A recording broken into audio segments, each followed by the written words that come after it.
All right. Well, I am so excited to bring on a very special guest today, Elizabeth Stanley. Elizabeth went to Indiana University as a voice major and then switched majors and ended up with a Bachelor of Science, which we'll talk about on the show. On Broadway, she's played in Stephen Sondheim's Company, in the show Crybaby, Million Dollar Quartet, On the Town, for which she was nominated for a Drama Desk Award. And most recently, she played Mary Jane Healy in Jagged Little Pill, which she won a Grammy for, was nominated for a Drama Desk Award, and is still pending on a 2020 Tony nom for Best Actress. We will keep our fingers crossed. She's also been in the national tours of Xanadu and Bridges of Madison County, and played lots of roles on TV, including most recently in Blue Bloods and on New Amsterdam last night, which aired to great applause in our living room as we were recording this now. Elizabeth, how do we do, and how are you doing? I'm doing well. Are you leaving the personal part of my bio out, which is that we're having a child together? What? What? No, you can't be talking about that in public, Elizabeth. That is private news. I'm just talking Breaking about you as news on a. the pod. Oh my God, I always said this, Megan. We're not going to break tea on this pod, but apparently we are. It's coming out. Yes, that is a personal part of our bio. But I'll probably do a little bit of a sweet hello to you at the beginning of the episode too, where I say Oh, who's coming okay. on and who she is to me and how I know them and all those kind of things. But You just Okay, won't be great. privy to that, Elizabeth. I see. well, I you see. get to It's for listen to it with private. It's, everyone it's only else. for public consumption. Absolutely. Well, Elizabeth, I'd love to kind of take you back a little bit to 16, 17-year-old Elizabeth, which for some might think many years ago, but it's undetermined in this household.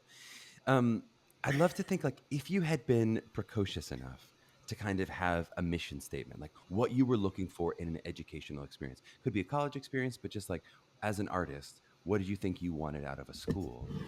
How would you have described that school? What would it have been at 17 years old? Um, I think I was really looking for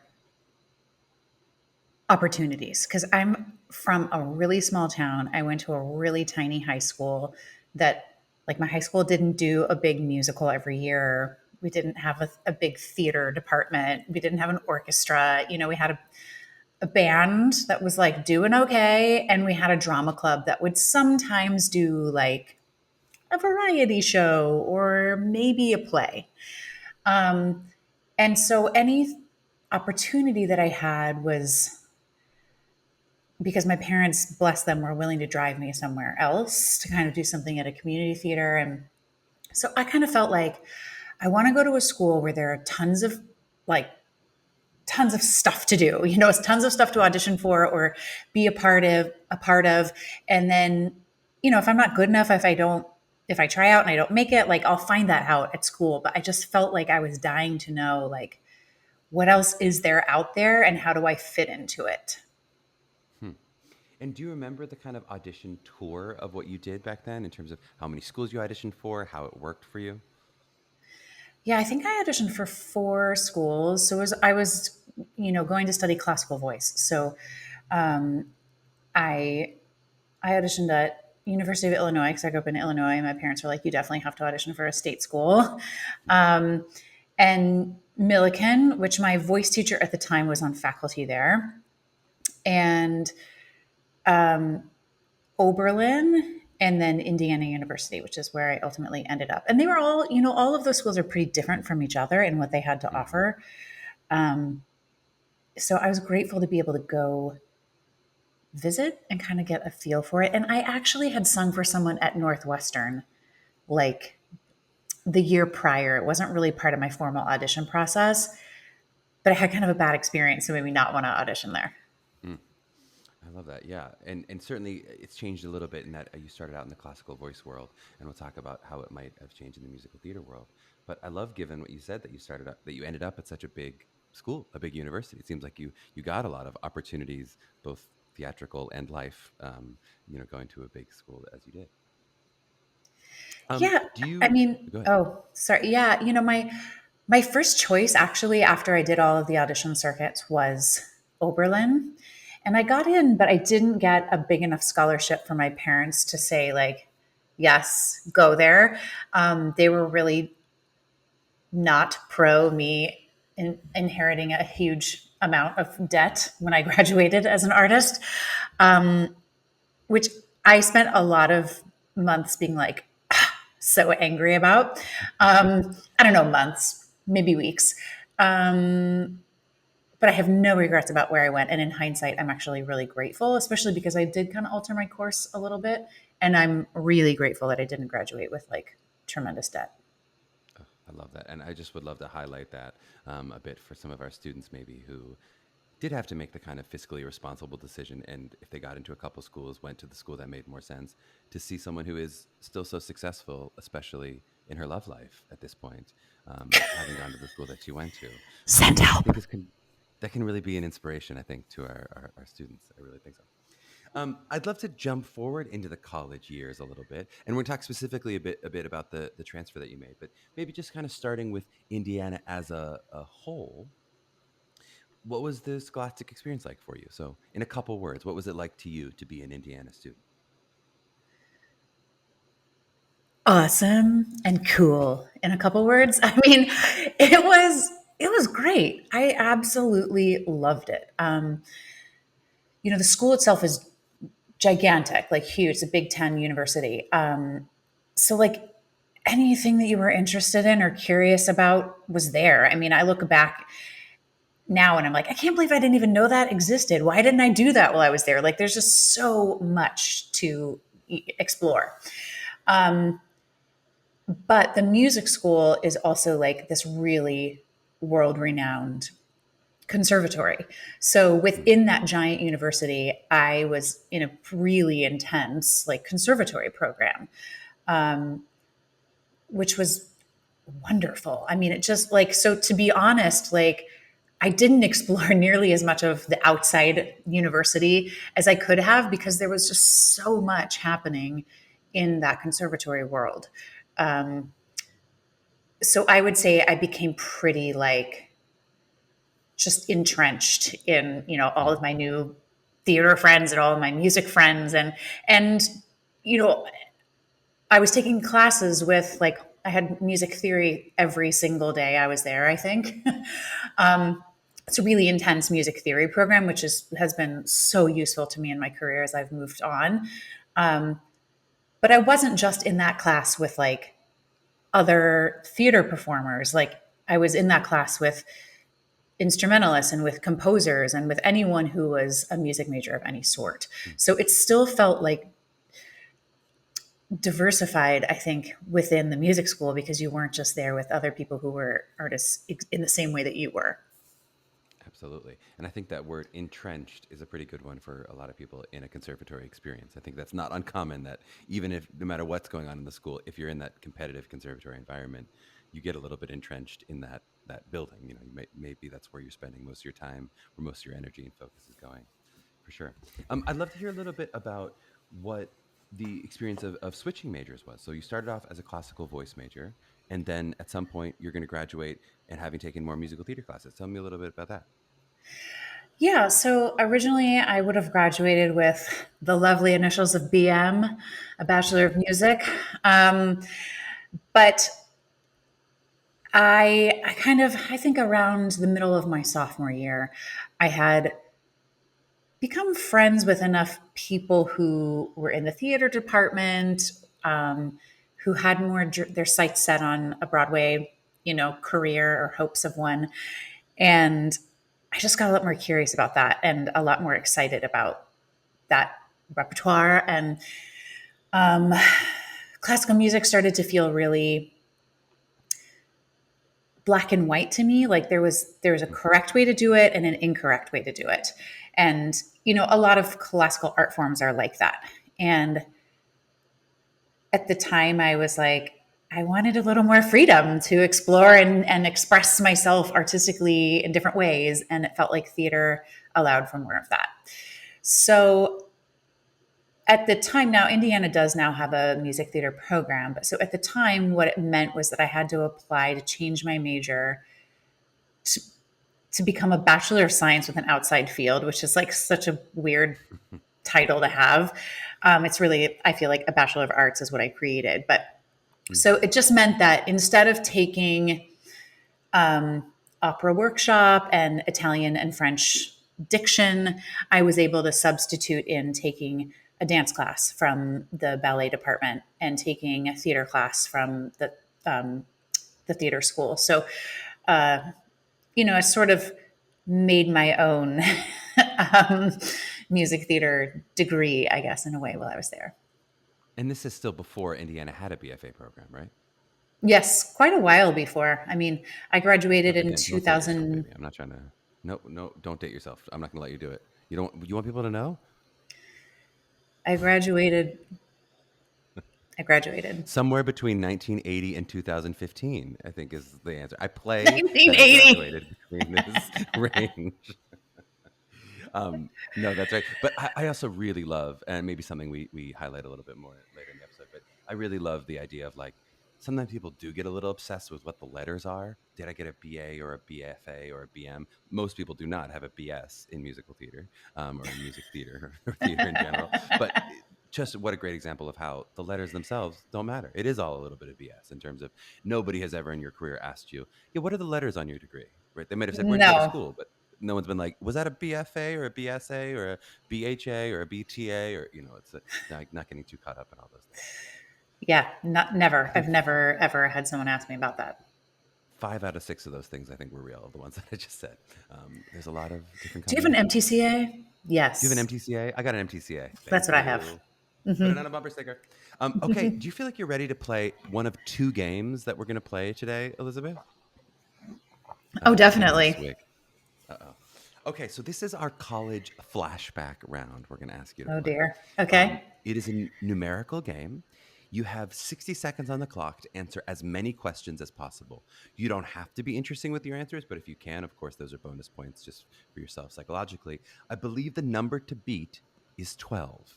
If you can get more than 12 in a minute, you will be our new belt-holding champion. Okay. Okay? Okay. Are you ready? Are you psychologically prepared? Meghan? I'm scared, but I'm game. Yes, and. Well, that's yes and, exactly right. Let's do it. Okay, did you kiss anyone in your class? Yes. Snack that got you through college? Snack? Peanut butter Captain Crunch. Something on the dorm room wall that you remember? Georgia O'Keeffe. Worst college fashion choice? Butterfly hair clips. Ever possess a fake ID? Yes. Oh, no. Ever slept Just with someone else's. Well, he's lying. Do you ever cheat on a test? No. Most embarrassing costume you wore? Oh, God. Carmen. School alumni you wanted to be when you grew up? Kevin Kline. Craziest college ritual that you participated in? Ice cream social. Ever attend a frat or sorority party? Yes. Ever have a crush on a professor? Oh, we'll never know. We'll never know. But did you? I'm now asking you this as your partner. Did you ever have a crush on a professor? Yeah. Yeah. How many did we get, Megan? How do we do? We got 10. 10. 12 is going to be hard to beat. I'm not what a actually sure that loser. anyone got 12. I think 12 is the right answer, but 12 is going to be very tough to beat. You got to fly to get 12, And I threw you off with some of the questions. I know. I asked you some hard questions. I'm sorry. It's okay. You said a Georgia O'Keeffe painting on your dorm room wall.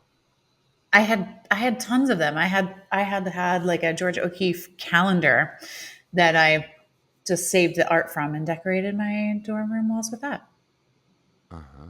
And now, what is this legal quibble you're trying to do with? Did you possess a fake ID versus it was someone else's fake? Well, obviously, everyone is someone else's fake. Well, it wasn't. It was someone else's real ID. Sure, that's what makes it a fake ID. Well, no, because you can get a fake ID that has like your face on it with the wrong information. Okay, officer, what I'm saying is that when I use my brother's ID, that's a fake ID. It's his ID, but it's fake. I just want it to be clear. And it clearly cost me losing the game.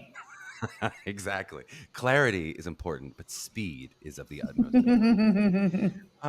Let's take a little bit of a slower back look at college in terms of, is there anything like really significant whether it's actually personally or professionally, that you feel like you take away from those years? Like, what are you really grateful that you did in college now as a professional?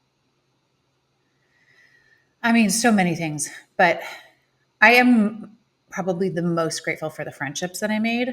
Mm. I was in a choir called the Singing Hoosiers that was open to anyone in the university. So most of the choirs at Indiana were through the music school and were only available to people who are music majors. But the Singing Hoosiers was through the music school, so it was open to music majors. You could take it as your choral elective, but it was also open to anyone else in the university.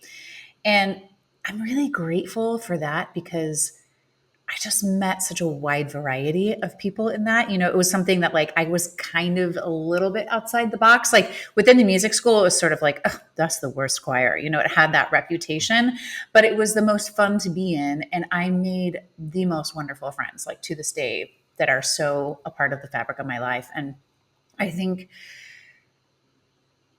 I would sometimes meet people after I graduated who went to different programs that felt like they were, I don't know, kind of involved in like a toxic love hate with their classmates, where because it was just like the competitiveness was kind of bred into their program, or it was just the nature of the way their class was. But so I just didn't feel that. And I'm so grateful that to this day, I just feel like we really celebrate each other and have been able to take our own paths and just support each other through that. And that's kind of invaluable.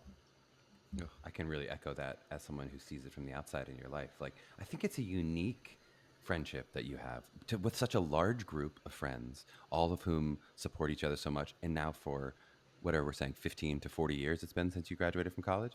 For that long of a period of time to have sustained I have some really close friendships from college, but I don't have just the numbers. I mean, you guys have the fact that you've maintained so strongly and so well throughout the years. I think maybe especially coming from the Midwest and then coming to a New York City to have that support system of people that you know and trust and can live with at times and can lean on. I think was really seemed like it was really special for you. Yeah. Um, is there anything as you look back at your collegiate experience that you wish you had done differently in school? So anything that you go, oh, if I could go back and take that class again, or I wish I'd paid a little more attention here. Yeah, what do you think? Ooh. Um, yeah, I mean, it's hard because I think like some of the things that I'm like, oh, I wish I could change that. If I'm really practical about it, I'm like, I don't know how you would change that. But um, I was really dedicated, really focused, really um, prepared. And I think I missed out on fun Hmm. sometimes. So I feel like hardly anyone gives this advice. like, but for me, it would have been like to kind of trust and test my limits of like, well, how, you know, maybe you don't have to practice that thing as many times. Like, could you do it half as many times and still have the same result? Like, I just wasn't willing to test those waters yet. I was like so wanting to be prepared and on top of everything. Um, but it also was like necessary and I think has served me well later in my career. So I don't know that I would change it, but I am sometimes envious of people who had like a little bit more of like a wild time in college. Do you feel like that preparation almost can become a shield for you? Like, do you feel like you use, an obsessive amount of practice and preparation actually as a way of sort of protecting yourself, or maybe in college it was almost holding off social relationships or holding off other things like that? um, yeah, I think it definitely can be a protective shield. I mean, I think for me, it is one way of calming my nerves. It's like I know the mental game of like if I know a certain level that I need to get to for my comfort to feel like I'm really prepared for this. Hmm. Um, and so yes, it is a kind of protection, but I think that's kind of good. I don't know that it's been detrimental. I think it's actually served me well. Um, and obviously, I was still able to make friendships and have relationships. So no, I don't think it was like keeping me from that. Right. Um, Well, clearly, and I think a lot of artists like deep preparation actually allows them to be looser in the room, or looser, for an yes. audition, for instance. Like I certainly am that way. I'm like, if I'm unprepared, I'm going to be tight because I'm going to feel Yep. nervous. I'm going to mess something up, and then, but if actually I'm super prepared, I'm actually going to be much freer to play than I am because I go, I know I've done it well a number of different ways. This is going to work. I don't have to, hold on to it quite so tight. That's right. Let's take a super quick break. And on the back end of this break, we are going to play a brand new one time only game with Elizabeth Stanley, where we may get to embarrass our host and our guest at the same time. So we'll see in a second. Oh, Okay, we're back with Elizabeth Stanley, and here it's time to play the newlywed game. Now, the newlywed game, as Charlie Murphy has defined it in this version of the podcast, is not really a traditional newlywed game. It's basically you have two things. You have to either get a question right, whether it's a trivia question sometimes, or you have to guess what I would say, which is a little bit closer to a newlywed game. I think this game is really going to test our compatibility, to really see like, do we belong together or not based on the number of correct answers that you get. it's good to And find that I'm out willing, in a because I love podcast. you. Well, yeah, right before we have a child, I know. But because I love you, I'm willing for each correct answer you get, I will cook you a gourmet meal and I will clean our entire apartment. This is for Oh, each correct answer you get. There are 5 questions. So this could be 5 meals and 5 apartment cleanings if Very you high wow. get some of these stakes. questions right. That is Okay? truly high stakes. That's truly high stakes. Elizabeth knows just how high those stakes are. Okay. Are you ready to play? I'm ready to play.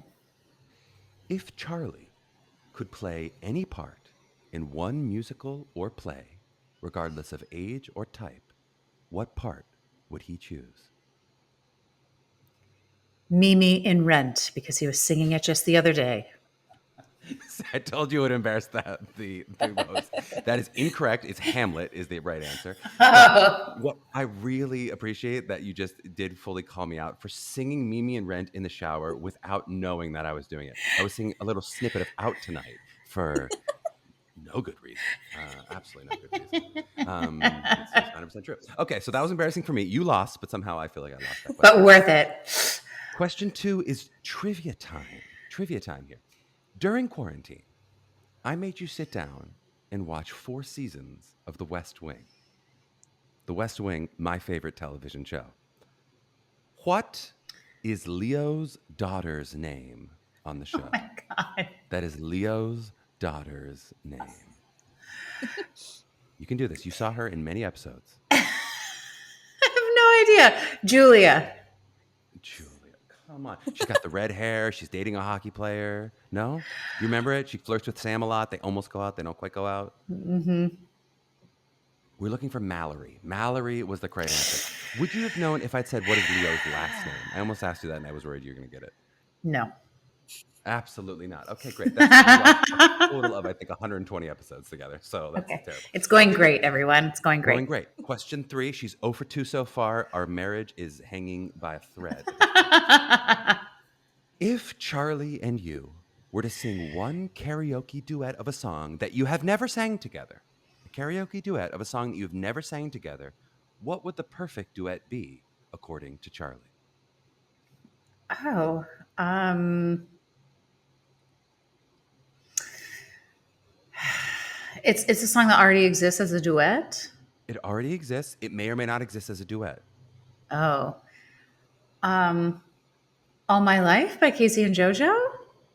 Oh, that's a better answer than what we put down. That would have been great. Would have been great if we had sung that together. I would love But to emotionally wrong. give you points, but wrong. Meghan came up with a very funny answer, which was "Love Story" by Taylor Swift. That we would turn into a duet. Oh, It would be the perfect karaoke duet oh. if we turned it back and forth. That's the right answer. Okay, question 4. You have 2 more questions left. We're going back to trivia time.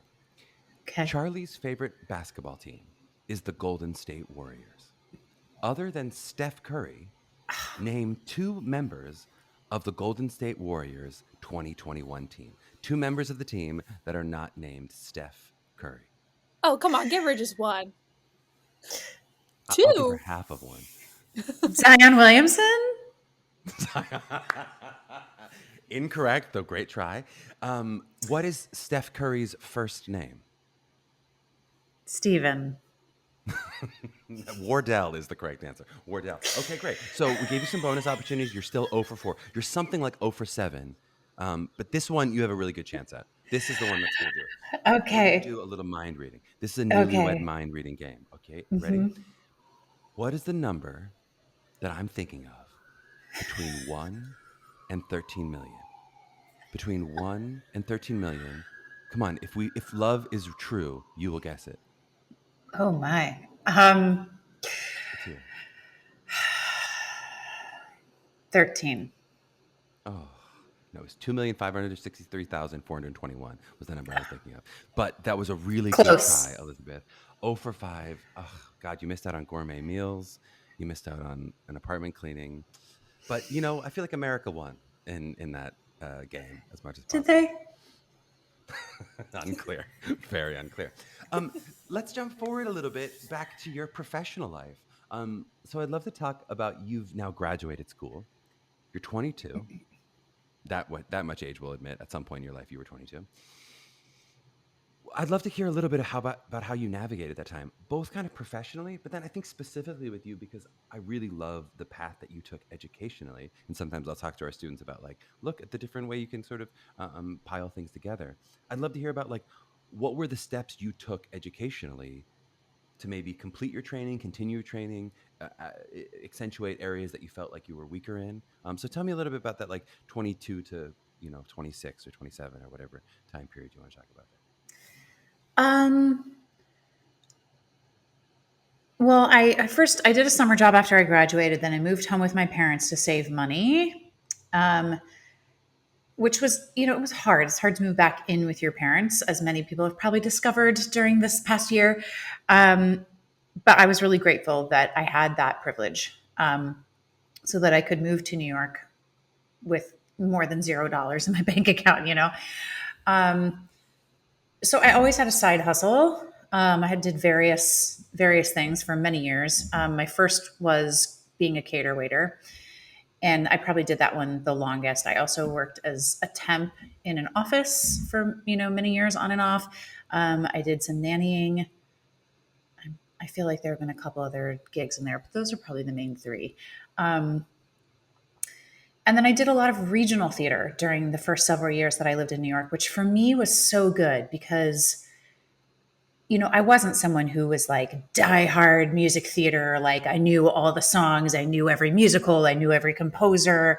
I had taken decades of dance. Like that wasn't me. And so it was kind of great to get a ton of experience under my belt without like the New York Times reviewing it. And I learned a lot. I learned so much from like older actors in the business that I was constantly going out of town and doing shows with. And I gained a real appreciation, I think, for just what it is to be an artist and what that looks like, and financially what that looks like, what it looks like to have a family and try and do it, because I was just constantly observing other people who had been doing it longer than me. And so in between, when I would kind of be able to like save a little bit of money, I then started realizing like I want to take class. Like I miss having like a performance outlet when I'm not working on a show, but also I want to get better. And I was still really lucky. Like I was still getting cast as leads regionally pretty often, but it feels like you can never stop learning and growing, and like challenging yourself is how I still feel that way. And so I got into Craig Cornelia's music theater class, which I took for many years, like on and off. And it was a financial sacrifice for me. I remember like once I started taking that class, I was like, oh, I feel like now my budget is so much tighter. Um, Mm-hmm. but it was worth it. It was just good. It was good to see what other people were doing and good to learn from watching, and good to have a different teacher than all the teachers I'd had in school. Um, and for me, Craig's class was really about like becoming an actor. I had spent so much time, coming at this from as a musician and as a vocalist that there was like a little bit of undoing of like, oh, I could try these different things with my voice, or I could just not even think about my voice because I've already spent so many years studying that and just let the voice do what it's going to do and really just focus on what does it feel like to act this song. And that became so exciting to me and I loved it. And so I took that class for many years. And then in 2006, I made my Broadway debut and I still kept taking class. And then over time, my schedule changed and I wasn't able to take class, as much. And then in like 2010, I was doing my third Broadway show, which was Million Dollar Quartet. And I felt like that show was not really challenging me. I mean, it was like at a great, it's always great to be in a Broadway show. But as I think many people will say, like, just because it's Broadway does not mean it's going to be like your best, most creative, awesome experience. Like I've had regional gigs that I loved way more than other Broadway moments, so it's everything is it's just part of the journey in quotes, but it is. And so at that time I decided like I want to take just an acting class, like no singing, like just acting, which felt kind of scary to me at the time. But it was like a great way to be scared. And so I started studying with this woman who I'd coached with a little bit in the past, named Joan Rosenfels. And she's become a great mentor of mine. And I've studied with her a lot continually throughout the years. And, and I'm sure I will continue to, and I'm sure I will continue to find other teachers. And likewise, I've taken a couple like on camera classes because I didn't have anything about that in my training. And it wasn't something I was super like interested in or even thinking about when I was in school. But now I love that. And I continue to be fascinated by like, oh, what is that? Wow, it's so different. The process of being on a set is like a completely different way of using the same set of skills, but there's a lot to learn there. So, yeah, I don't know. It's something I kind of love about this business is that it's just like endlessly pushing me to try new things. I think that is so helpful for our students to hear, especially maybe students, who a couple months ago were in that place of going, or, 3 weeks ago now, as we're recording this, in that place of deciding between options. And they're saying, oh, this one I think will give me better training here, but this one I feel like will really prepare me here. Just to take that longer term view and go, well, you're not done at 22. It's not like you're cooked and then there's nothing else to bake in you or whatever. That there is so much. You go, I can continue to develop this, and using the skills that I have here, how do I then accentuate this skill? Yeah. I think particularly for you, I think, I'm going to be a little bit biased here, but I think you were such a phenomenal actor of song. But it seems from the outside, I have no idea if this is true, but it seems from the outside that your incredible musicianship allows you to do that in a way that I think some singing actors are still at some level thinking about their singing more than you are. Like it seems like you are so solid in what you're doing musically, what you're doing vocally, that you're able to really just treat a song like a scene. And it's why I think that your acting is so naturalistic and so beautiful. But I think some of that has to come from that training that you have. Some of that comes from that real foundation of musical training that you have, then allows you to flourish as an actor. Yeah, I think thank you. It's But mostly a compliment. I think that is true. I think I do feel, and it's not to say I never think about my voice. I often think about my voice and practice things. I think about it all the time. Yeah. I'm sure you do, but it is a muscle that I know inside and out. I know really well. And so I do feel like I can relax into that and it can kind of go on autopilot. I can trust it. I know what it's going to do most of the time. And so, yeah, I can think about other things, which is super freeing when you're doing musicals, which ask you to do so many things at once. It's so cool to watch from the outside as someone who doesn't have that expertise vocally, but who like likes to sing. Like I'll hear you say things like, "I think my voice is feeling a little weaker. It's feeling." I'm like, "You sound perfect." Like I would know my voice is tired once it's hoarse. Like once I couldn't sing anymore, I'd be like, "Oh, I guess I sang too loud." Like, but you'll be like, "I probably have a little bit more in me. Like I need to." Like you just have such a fine tuned understanding of what your instrument is. It's really cool to watch from the outside. Thanks. So we don't do a lot of like career reflection moments for our guest artists, many of whom have very exciting careers, and really we focus a little bit more on the early years in the college and stuff like that. But I do think our listeners would probably love to hear a little bit about the craziness of that March 12th moment and what it was like for you, right? So your career is like cresting. You already had this really successful career, but now at a new high as the lead of this hit Broadway musical, you're engaged to the most wonderful man on earth. Everything about your life is going so well. And then all of a sudden, a pandemic. So, like, I just would love to hear a little bit about how did you navigate that kind of most unexpected of curveballs, and what that was like for you, to have such a high followed by such a crazy low that we've all experienced. Um, yeah, I mean, it was hard. I think there's no real way to frame it. Um, it was so shocking, I think, to have it be such a first time kind of high in my career, and then to really just have like the bottom drop out. Um,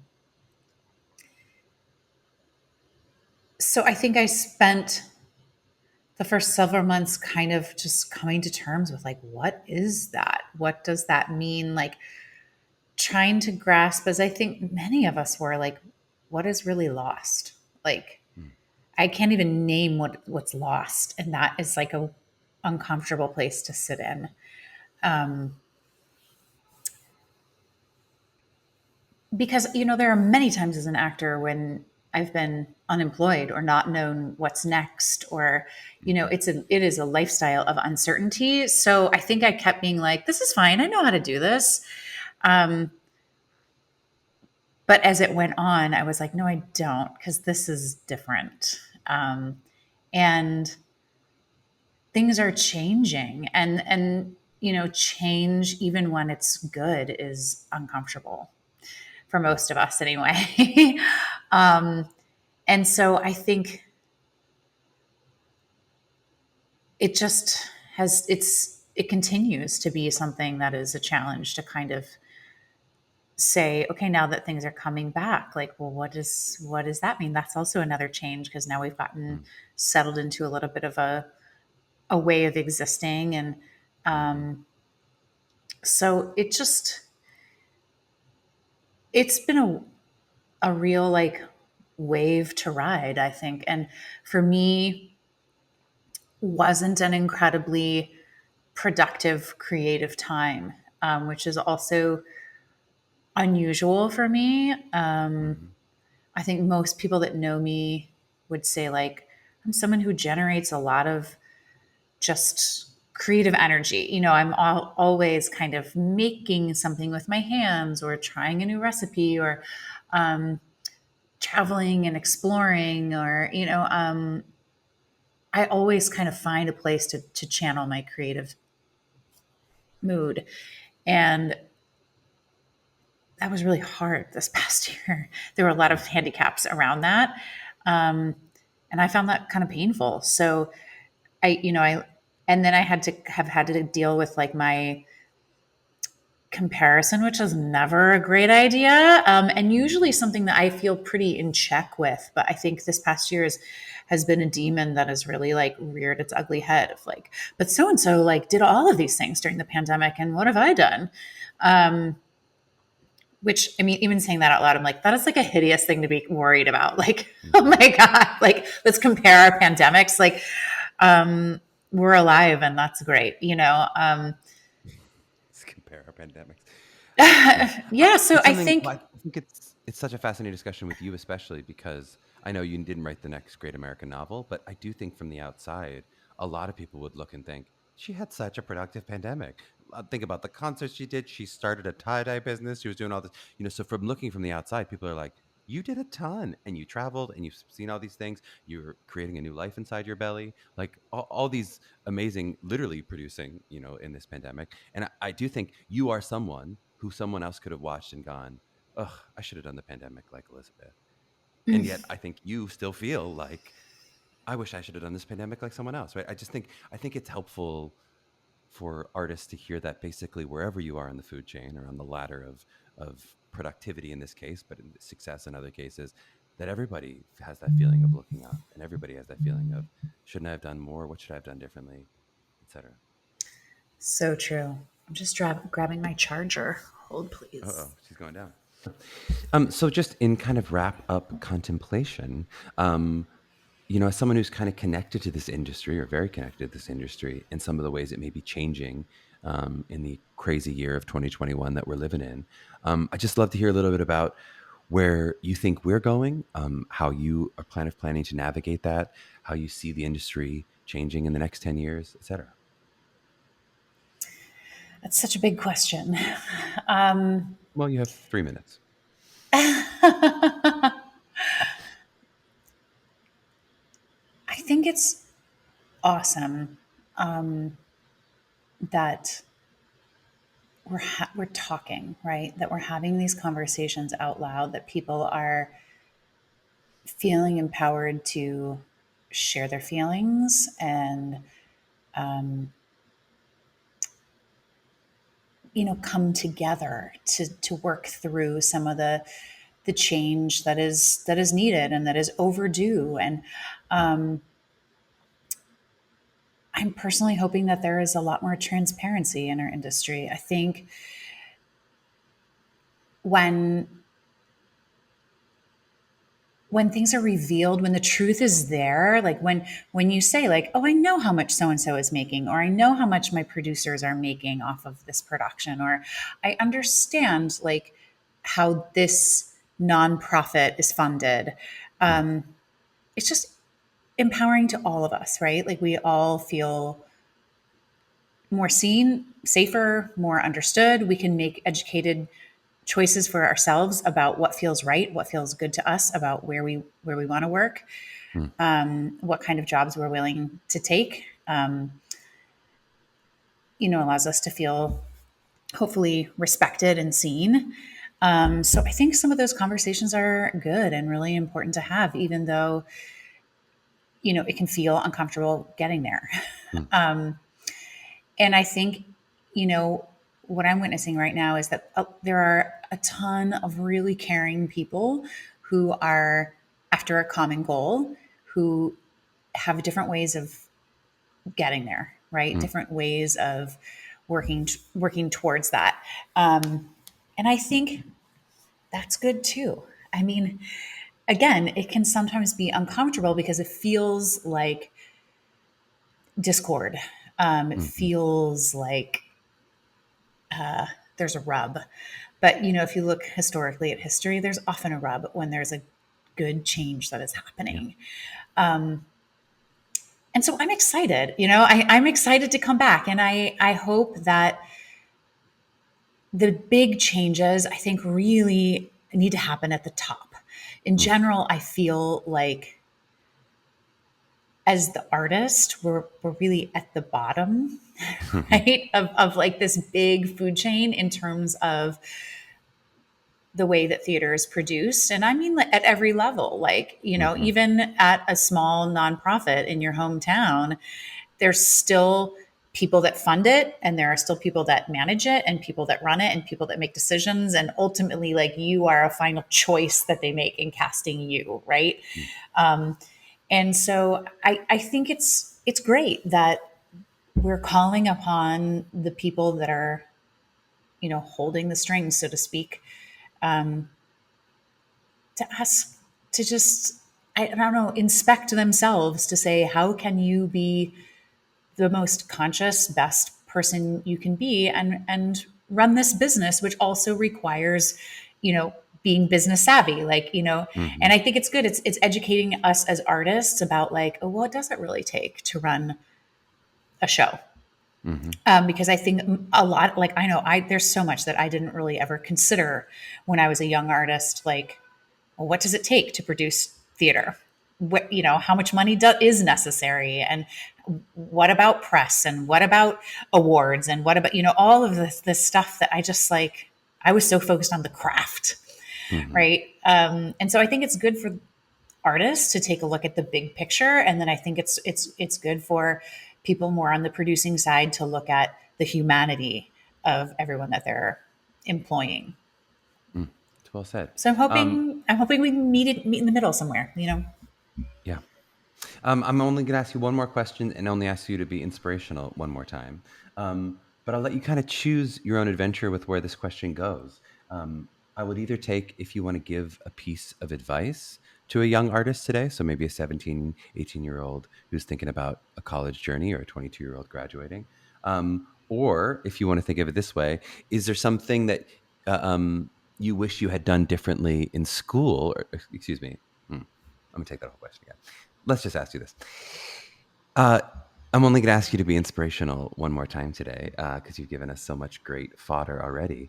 I'd love to just hear, if you think about a young artist today, whether they're an 18-year-old about to start college, or a 22-year-old about to graduate and go out into the world, what advice would you give that young person?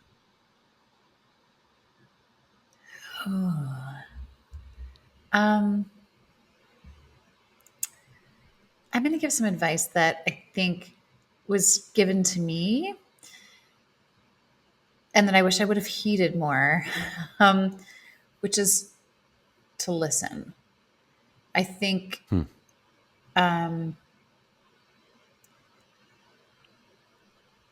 it's awesome to feel empowered and to use your voice also. So definitely do that. I don't mean silence yourself and only listen, but I mean make sure that you're listening, which is useful on stage within the craft in terms of like being present, being truly present with your scene partner, and being truly present with like the people in the rehearsal room. But also, like, as we are navigating all these changes happening, there are people that have come before you that have wisdom. There's plenty that's come before you that is stuck and needs to change. And we need the young people to use their voices and their fresh set of eyes to say, wait a minute, that's crazy. Why is that like that? We need to change it. But I just would encourage also, like, look for the people who are carrying the wisdom, because they're also there. And I think that's also useful. It sounds like advice that you did follow, in terms of, at least as you were early in your career, you talked about learning from those mentors that you were kind of apprenticing to in those early regional jobs. It seems like that also taught you a lot artistically. It definitely did. But I always feel like I should have listened to that more, So that's why I say, like, I could have literally listened to it more. For sure, always. If people loved hearing you as much as I like listening to you today, let's give them some ats and tags to follow you. How could someone check you out a little bit more?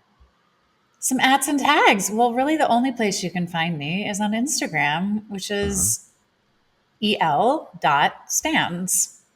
Stands. So l.stands on Instagram. So good. That's the only social media I can handle. Oh, but you handle it very well. Is there anything you need to plug, things you need to know for our audience that need to know about, that's coming up for you? I have a concert this Friday, but I think that'll be past by the time this airs, right? It'll be 3 Fridays ago by then. So I am in the midst of putting together a summer concert, which I'm doing at a few different places this summer, which I will definitely be advertising on my Instagram. But the first one is at Forestburg Playhouse, and the next one is at Barrington Stage Company, and the last one is out in the Hamptons. So if you want to come see me sing live and pregnant and very pregnant in all my glory, it's going to be, I think, a lot of like fun pop tunes that we all know and love, and just like a feel good show. So I would love to see real live faces there, and they're all outdoors, and we'll have, safety protocols in place. So it'd be so nice to kind of commune in person with anyone who wants to. And that may be the debut of the love story duet. That could be where it comes, is in your concert. Oh We'll talk about it. gosh. We'll discuss it a little bit. Okay. Maybe I'll talk to your representation. TBD. TBD. Thank you so much for the time, Elizabeth. I really appreciate it. You're and I'm sure welcome, our listeners got a Charlie. lot out of this today. Is it because I called you Elizabeth? Do you think that was silly? Yes. Well, I have to because I'm wrapping the episode up. I have to say thank you so much for your time, Elizabeth. You're my guest. It says It's, guest name here. yeah, you're so welcome. Thanks for having me. It's so nice to You bet. chat so formally with you. Goodbye. Bye.